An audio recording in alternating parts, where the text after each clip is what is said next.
วรรณกรรมที่จะทำให้คุณต้องกลับมาตั้งคำถามกับชีวิตเล่มหนึ่งคือหนังสือ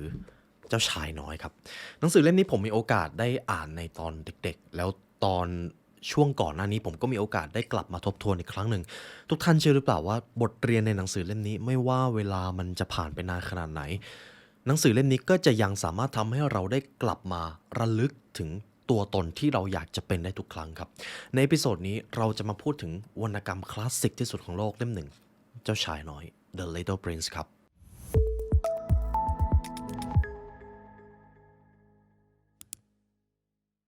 ตำราสู่ความสำเร็จและเนื้อหาพิเศษจากเรา The Library Premium Content รับชมทั้ง2ช่องทางได้แล้ววันนี้ทั้ง YouTube Membership และ www.thelibrarylearn.com เพราะการเรียนรู้จะทำให้คุณเป็นอิสระ ก่อนที่เราจะไปเข้าเนื้อหาครับผมจะเล่าเรื่องราวของวรรณกรรมเจ้าชายน้อยก่อนหากทุกท่านเคยได้ดูซีรีส์หรือได้อ่านหนังสือที่เป็น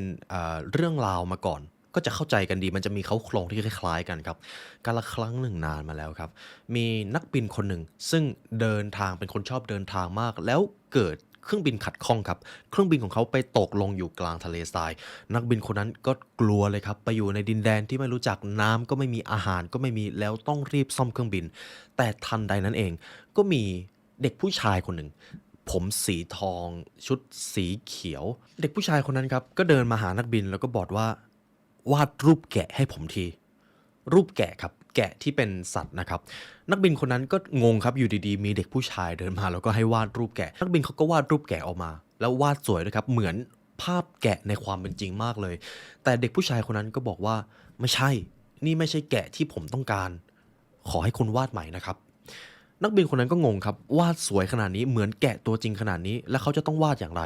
วาดครั้งที่2เด็กผู้ชายคนนั้นก็ไม่รับครับเขาบอกว่านี่ไม่ใช่แกะที่ผมเคยได้คิดเอาไว้ทีนี้นักบินคนนั้นเริ่มโมโหครับคิดอะไรไม่ออกโอเควาดกล่องใบหนึ่งไปเลยเป็นกล่องคุณผู้ฟังลองคิดภาพกล่องพัสดุที่เวลาเราสั่งของเขามาส่งกล่องรูปแบบนั้นครับแล้วก็ส่งรูปนี้แหละครับให้เด็กผู้ชายดูแล้วก็บอกไปว่าแกะที่เธอต้องการอยู่ในกล่องใบนี้แหละ อ่ะเอารูปไปเด็กคนนั้นก็บอกว่านี่แหละใช่เลยนี่คือแกะที่ผมต้องการผมว่านี่คือช่วงแรกเริ่มของวรรณกรรมเรื่องนี้นะครับและทุกท่านครับมันเป็นภาพที่สะท้อนความจริงที่ว่าสิ่งที่คุณมองเห็นกับสิ่งที่คุณรู้สึกอาจจะเป็นคนละอย่างกันมันจึงเป็นประโยคอันคลาสสิกประโยคนึงครับ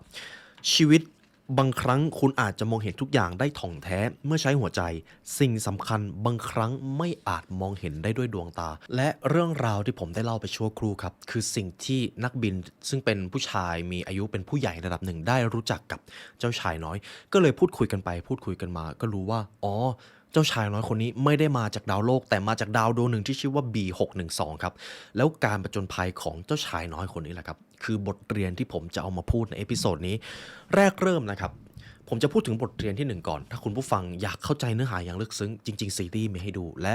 ผมว่ามีนิทานให้เราได้ลองอ่านกัน แต่ในพาร์ทนี้เราจะมาสรุปบทเรียนที่ทำให้ท่านได้กลับมาตั้งคำถามให้ชีวิตตัวเองครับ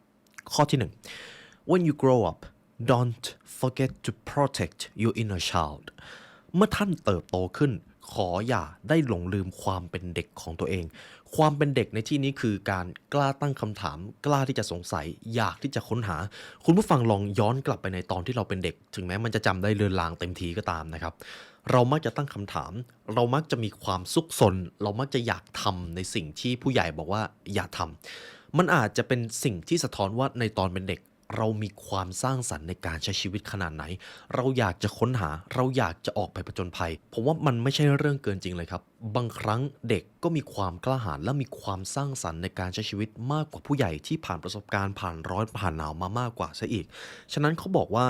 แท้จริงแล้วความสวยงามในการมีชีวิตมันคือการได้ออกเดินทาง การได้เติบโต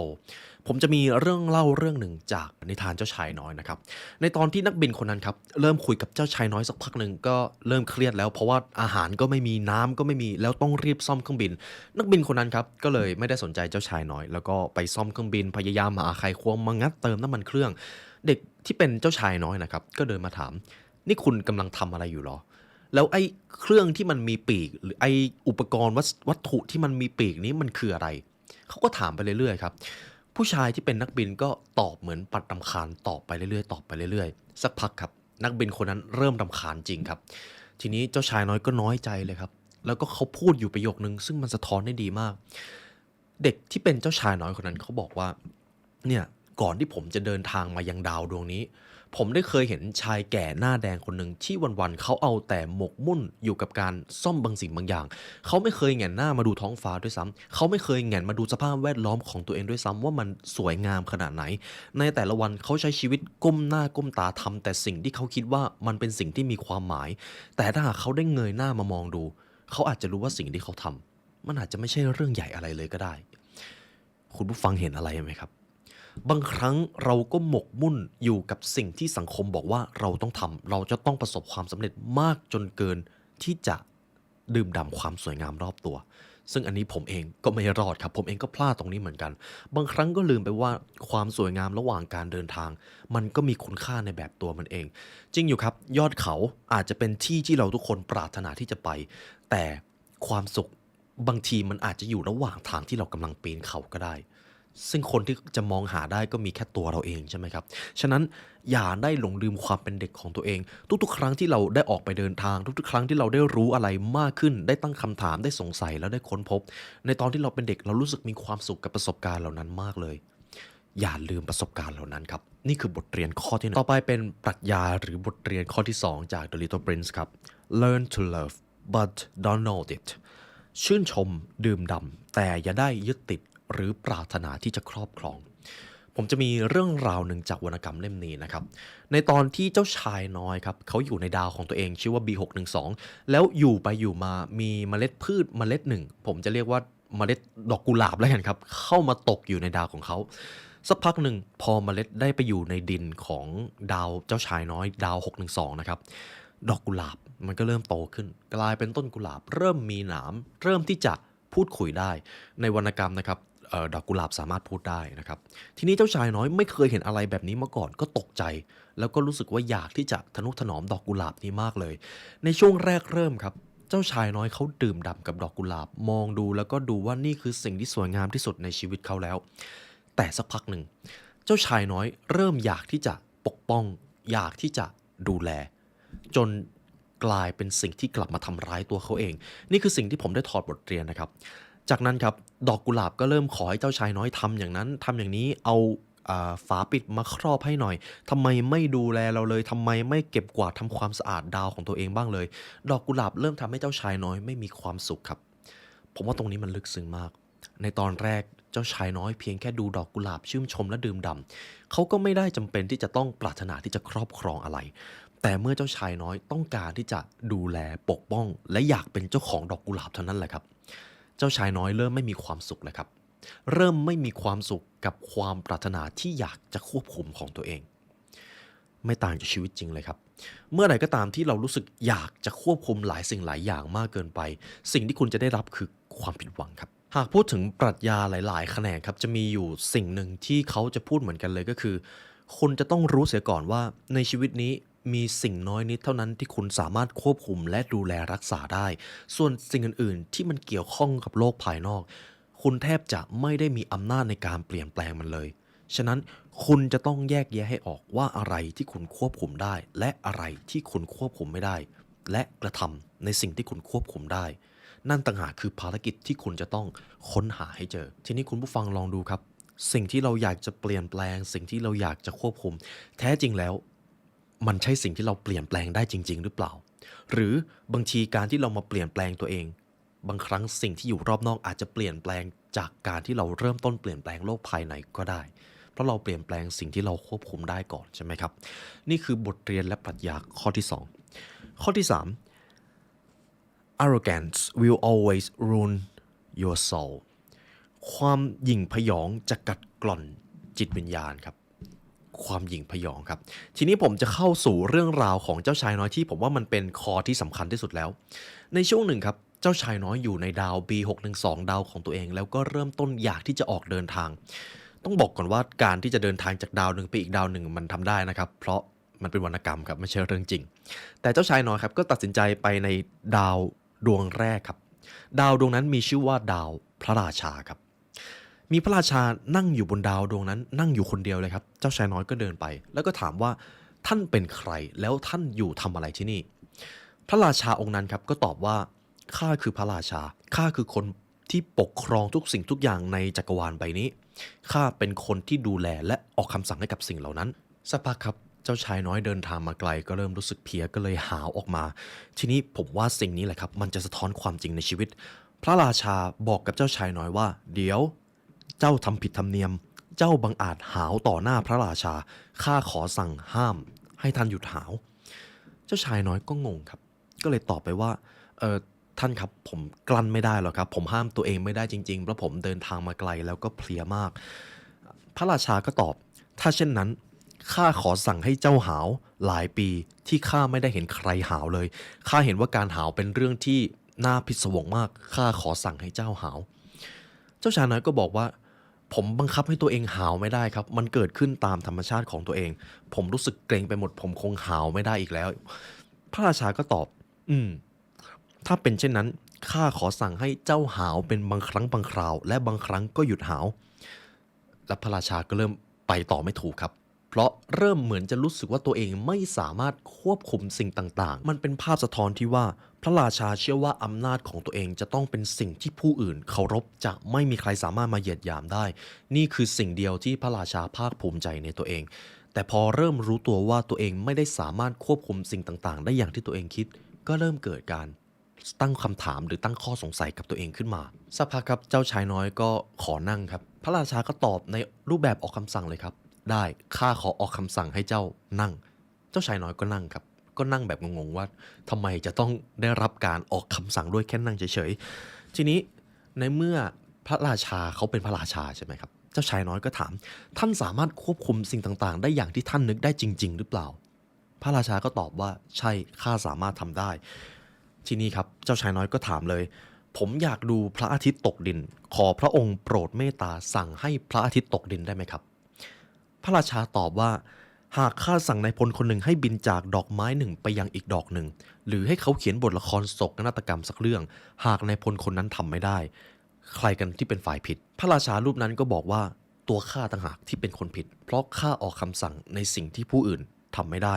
เราจึงจะต้องมอบหมายงานที่คนอื่นปฏิบัติได้จริงอำนาจปกครองต้องตั้งอยู่บนเหตุผลเป็นสำคัญแต่แน่นอนครับสิ่งที่เจ้าชายน้อยขอไปที่บอกว่าขอให้พระราชาสั่งให้พระอาทิตย์ตกดินด้วยเถิดพระราชาก็เปิดปฏิทินดูแล้วก็บอกว่าเย็นนี้เดี๋ยวจะทำให้พระอาทิตย์ตกซึ่งแน่นอนมันเป็นกฎตามธรรมชาติเจ้าชายน้อยก็รู้สึกเบื่อแล้วครับแล้วก็จากไปพระราชาก็รั้งไว้สักพักหนึ่งข้าจะแต่งตั้งให้เจ้าเป็นรัฐมนตรีเจ้าห้ามไปถามว่าเจ้าชายน้อยฟังไหมครับก็ไม่ฟังครับผมว่ามันเป็นเรื่องราวที่สะท้อนความจริงอย่างหนึ่งในชีวิตยิ่งคนคนหนึ่งมีความหยิ่งพยองและคิดว่าตัวเองสามารถควบคุมสิ่งต่างๆได้มากเท่าไหร่แท้จริงเขากำลังหลอกตัวเองครับเพราะมันมีน้อยอย่างมากที่คุณจะควบคุมได้จริงๆถึงแม้คุณจะเป็น CEO เป็นผู้นำเป็นผู้ปกครองคุณอาจจะคิดว่าคุณสามารถควบคุมการกระทำของคนอื่นได้แต่แท้จริงแล้วคุณแน่ใจหรือเปล่าว่าสิ่งที่คนอื่นทำเขาทำมาจากใจของเขาจริงๆคุณจะแน่ใจได้อย่างไรว่าสักวันหนึ่งคนที่คุณไปออกคำสั่งคนที่คุณไปบังคับขู่เข็นเขาจะไม่กลับมาทำร้ายคุณและเมื่อถึงเวลานั้นคุณจะยังคิดว่าคุณสามารถควบคุมสิ่งต่างๆได้อย่างที่รู้สึกไว้ในตอนแรกหรือไม่ครับผมว่าอันนี้แหละครับเป็นสิ่งที่เรากลับมาตั้งคำถามได้ดีคุณผู้ฟังน่าจะเจอใครสักคนในชีวิตที่มีอีโก้สูงมากพยายามออกคำสั่งพยายามบังคับให้คนอื่นทำอย่างนั้นทำอย่างนี้จนตัวเขาเองรู้สึกว่าเขาสามารถควบคุมทุกสิ่งทุกอย่างได้แต่ในฐานะที่ตัวคุณเป็นคนภายนอกมองไปที่คนคนนั้นคนคนนั้นก็จะดูเป็นตัวตลกในสายตาของคุณและตัวเราล่ะครับเคยเป็นพระราชาแบบในวรรณกรรมเรื่องนี้หรือเปล่าต่อไปเป็นบทเรียนข้อที่ 4 ครับ Be free from judgment of others ขอท่านจงเป็นอิสระจากคำตัดสินของผู้อื่นต่อไปผมจะพูดถึงดวงดาวดวงต่อไปครับที่เจ้าชายน้อยได้เดินทางไปดาวชื่อนี้ในภาษาไทยมีชื่อว่าดาวของคนหลงตัวเองครับในดาวดวงนี้ครับพอเจ้าชายน้อยเดินทางไปที่ดาวเจอผู้ชายคนหนึ่งใส่ชุดแบบนักมายากลเลยครับก็จะมีหมวกมีชุดทักซิโดแล้วก็ยืนต้อนรับเจ้าชายน้อยอยู่พอเจ้าชายน้อยเดินไปหาผู้ชายที่อยู่บนดาวดวงนั้นครับก็ผู้ชายคนนั้นก็ตะโกนตอบไปเลยมีผู้ที่ชื่นชอบฉันมาเยี่ยมชมฉันอีกแล้วสำหรับผู้ชายคนนี้ทุกๆคนที่เข้ามาหาเขาคือคนที่ชื่นชอบเขาซึ่งจริงๆคือเขาคิดไปเองครับเจ้าชายน้อยก็ทักทายครับอรุณสวัสดิ์ หมวกที่คุณสวมอยู่ดูประหลาดจังชายคนหลงตัวเองก็บอกว่าเอาไว้แสดงการคำนับทีนี้ครับเวลาที่มีผู้คนปรบมือชายคนนั้นก็จะถอดหมวกแล้วก็ก้มคำนับแบบเหมือนที่เราเคยเห็นในละครเวทีหรือภาพยนตร์อะไรเลยครับและสำหรับชายผู้หลงตัวเองท่านนี้ครับสิ่งเดียวที่เขาต้องการในชีวิตก็คือการยอมรับและการชื่นชมจากผู้อื่นตอนเจ้าชายน้อยคุยกับผู้หลงตัวเองท่านนี้เขาก็บอกว่าปรบมือสิปรบมือและชื่นชมฉันแล้วฉันจะโค้งคำนับให้ดูตอนแรกเจ้าชายน้อยก็สนุกแต่ทำไปทำมาก็ถามว่าเดี๋ยวนะคุณใส่หมวกนี้อยู่ตลอดเวลาคุณไม่คิดจะถอดหมวกใบนี้ออกบ้างเลยเหรอไม่เขาตอบแบบนี้นะครับเขาบอกว่าไม่เพราะการชื่นชมและเสียงปรบมือคือสิ่งที่ฉันต้องการมากที่สุดมันจึงกลายเป็นภาพสะท้อนที่ว่าบางครั้งผู้ใหญ่ก็ไม่ต้องการอะไรนอกจากการยอมรับจากสังคมและหากเรามองในมุมมองของความจริงมันดูเป็นเรื่องที่ไม่สมเหตุสมผลเลยที่ว่า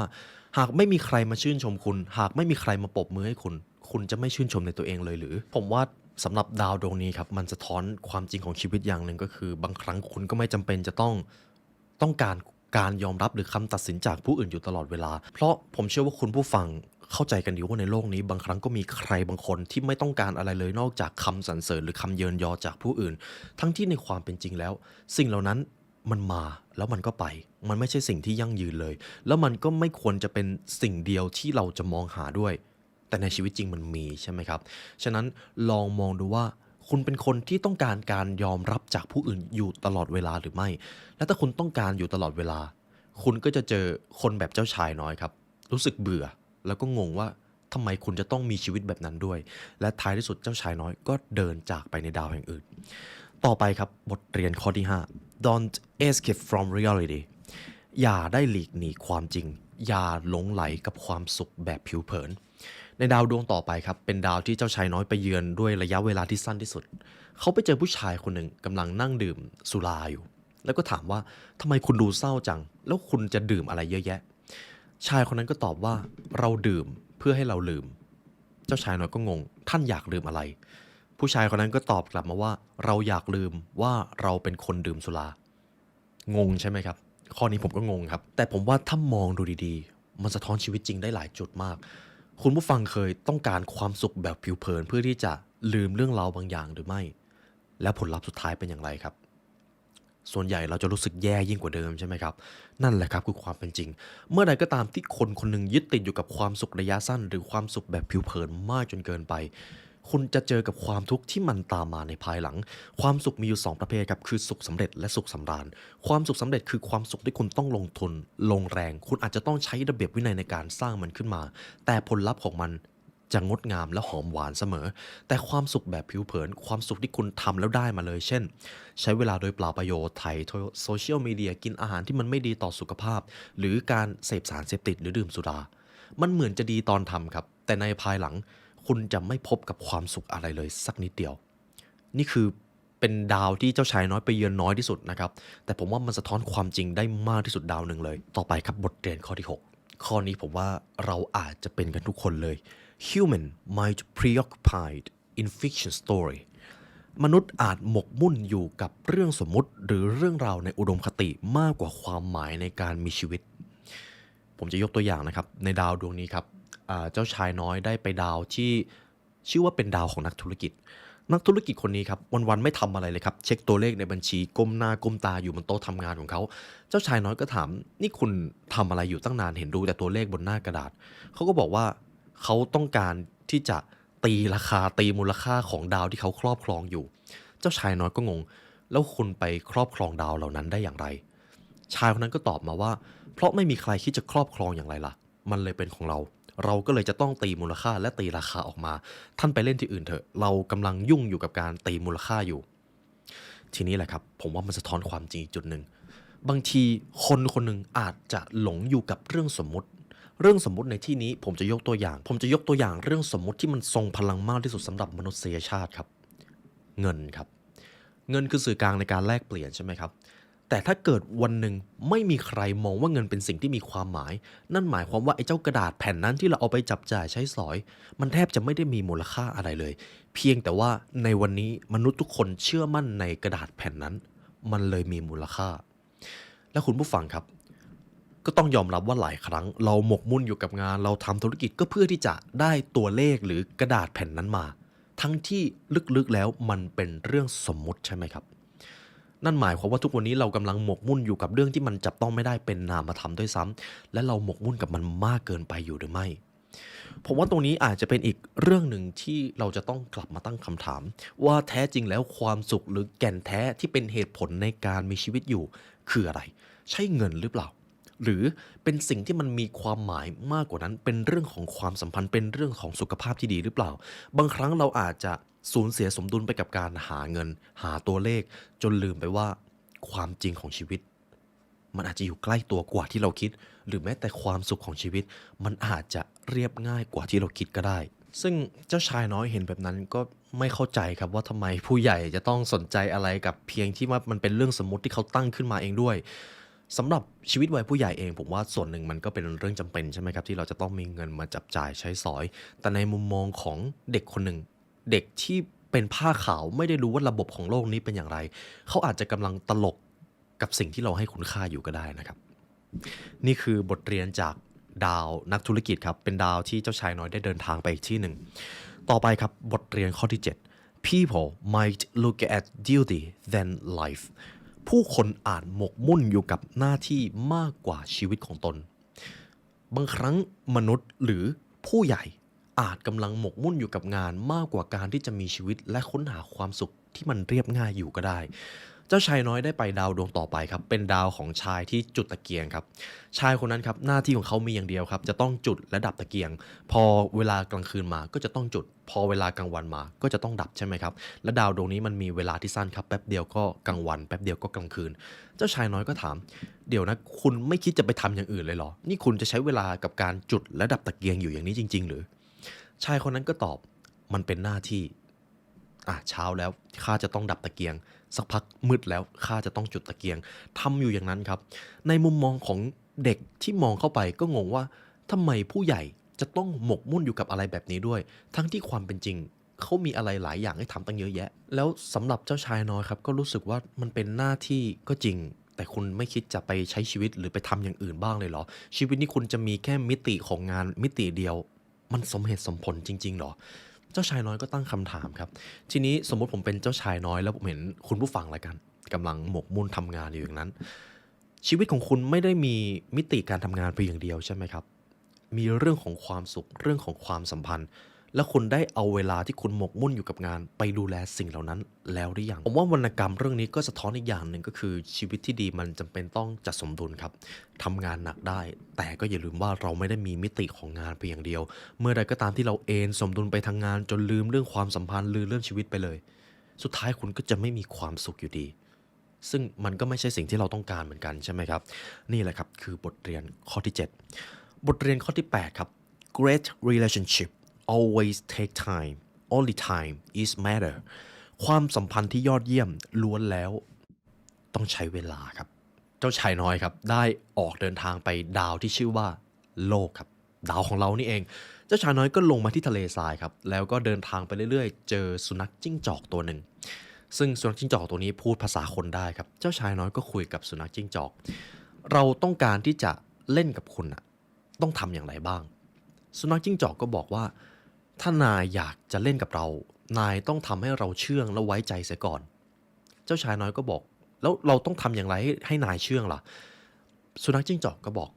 นายจะต้องค่อยๆทนุถนอมความสัมพันธ์กับเรานายจะต้องค่อยๆเคารพเวลามีมารยาทในการสร้างความสัมพันธ์และนายจะต้องค่อยๆใช้เวลาก่อร่างสร้างความสัมพันธ์เมื่อถึงเวลานั้นเราจะเชื่องและเราจะยอมเล่นด้วยเพราะความสัมพันธ์ที่แน่นแฟ้นไม่อาจสร้างได้ด้วยเงินหรือไม่สามารถสร้างได้เพียงแค่ชั่วข้ามคืนมันจะต้องค่อยๆใช้เวลา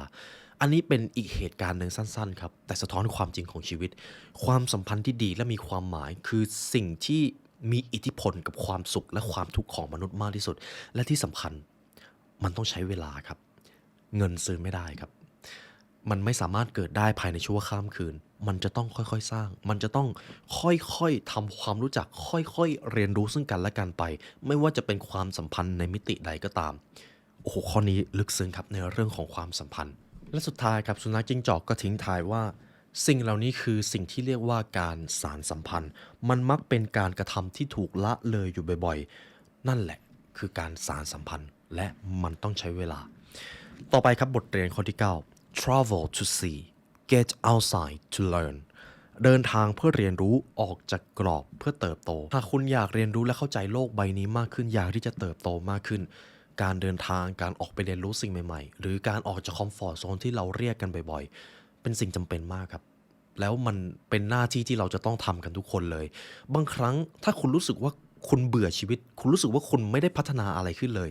การออกเดินทางอาจจะเป็นสิ่งที่คุณกำลังต้องการอยู่ก็ได้ซึ่งคุณแค่ยังไม่รู้เท่านั้นเองหรือบางครั้งการได้เรียนรู้การได้อ่านหนังสือใหม่ๆซึ่งตอนนี้คุณผู้ฟังก็เรียนรู้สื่อเพิ่มเติมอยู่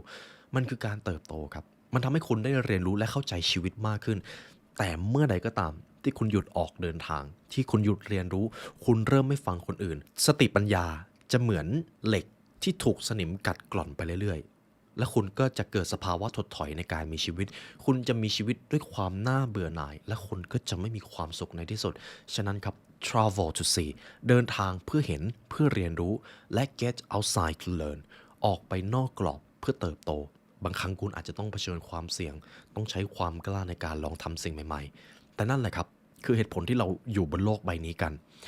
ต่อไปบทเรียนข้อที่10ครับ peace come from within don't seek it without อำนาจของความสุขล้วนอยู่